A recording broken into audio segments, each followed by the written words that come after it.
Let's now talk about selection statements or selection constructs. Easy way to remember what are selection statements or selection constructs is to think of different examples. The first could be if statement, if else if, and else, nested if else if, and you could have the switch case. Now, what does selection statements do? Selection statements decide to execute a set of statements based on whether the condition is true or false. If it is true, we do something. If it is false, we may do something or may not do something. The best way to understand a selection statement is take a look at this particular example.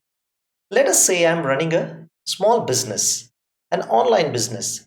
So if the gentleman or lady ends up buying anything more than 5,000, I decide to give them a discount of 10%. So what I am doing is I'm using the if statement. In the bracket, there is a condition. This condition is used to indicate whether the purchase amount was more than 5,000. So let's say somebody bought worth items 5,001, he or she will get a discount of 10%, which approximately comes to 100 rupees something odd paise. So once I calculate the discount, then I can do this net bill as sale amount minus discount. Now it is so possible that I may buy item just worth 4,000. In this case, this if condition becomes false, and what happens is this discount does not get executed or does not get calculated. So I will have seen that the discount is made zero before this. So when I calculate the net bill, it will be basically equal to the sales amount or the sale amount. Now if you look here, how does the syntax of a if statement look? There's the keyword if, then I have a test condition. What is my test condition in this above example? It is sale amount greater than 500. Statement 1 is discount is sale amount into 0.01, that is a 10% discount. And what is statement 2? Net bill is sale amount minus discount. Only if this if statement or this if test condition is true, the discount will be calculated. Otherwise, this statement here is going to be executed every time, whether this is true or whether this is false. Now let's take a look at the syntax of this particular selection construct, that is the if statement, through a flowchart. So what I am doing is I'm asking the question, is test condition true or false? If it is true or yes, I am going to execute statement 1. Think of this example. Statement 1 is discount is sale amount into 0.01. If it is false, I am going to execute statement 2, which is net bill. Now if you observe here, whether this condition is true or false, it is always going to execute statement 2. So this is a simple if statement, also known as the one-way branch, because it just takes a single branch to this, or it tends to flow or continue in the other way. Now let's take a look at an if-else statement. Let's say I have a number. Number is any multiple of 2, or it can be an odd number. So if I given an input number, I need to find out if it is odd or even. So any integer is either odd or even. There's no other possibility. Let's say I enter a number 13. So if I divide 13 by 2, the remainder is going to be 1. So automatically the number is odd. So using this particular discussion, I can write this particular logic. Number mod 2. 13 is the number, mod 2 is 0. 13 mod 2 is 0. Is it true? No. 13 mod 2, or the remainder after dividing 13 by 2, is 1. So this condition is false. I come to the else part and I print the number is odd. Let's take one example now. Let us say I say the input number is 26. 26 divided by 2, the remainder is 0. So automatically it will print number is even. So here what I'm doing is I'm doing one block of statements or the other. It is never going to execute both. The reason being a number is either true or a number is false. It can never be the both at the same time. So that if this condition is true, I am going to execute this part. If this condition turns out to be false, I am going to execute what is the statement or set of statements or block of statements associated with the else block. So if you have to show it using flowchart, this is what it is. You come in, take a decision. Is test condition. In our case, what is the test condition? Number mod 2 equal to 0. It can be true or yes, or it can be false or no.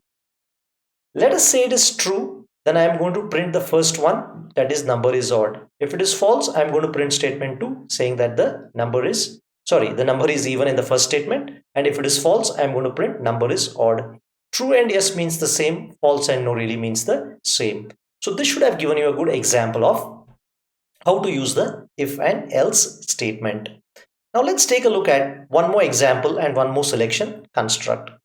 So here what I am doing, where you can see the cursor in blue, is based on the number of marks, I am trying to inform a student whether he or she has got distinction, first class, second class, or a pass class, or even fail for that matter. So the rules of the game are pretty simple. If the total marks are more than or equal to 85, I am going to print distinction. Else if marks are greater than or equal to 60, first class. Else if marks are greater than or equal to 50, second class. Else if marks are greater than or equal to 35, passes. Else failed. The best way to understand this is take an example. Let's say somebody scored the marks as 90. 90 is greater than or equal to 85, true. So it will print distinction and it will come here. The moral of the story here is only one of these statements will be executed. The statement which becomes true first, or which satisfies the condition, is going to be executed. Let's take the marks as 55. 55 is greater than or equal to 85, false. So I come to else if. Is 55 greater than or equal to 60? False. Is 55 greater than or equal to 50? Absolutely. So I'm going to print second class and then come out here and continue the processing.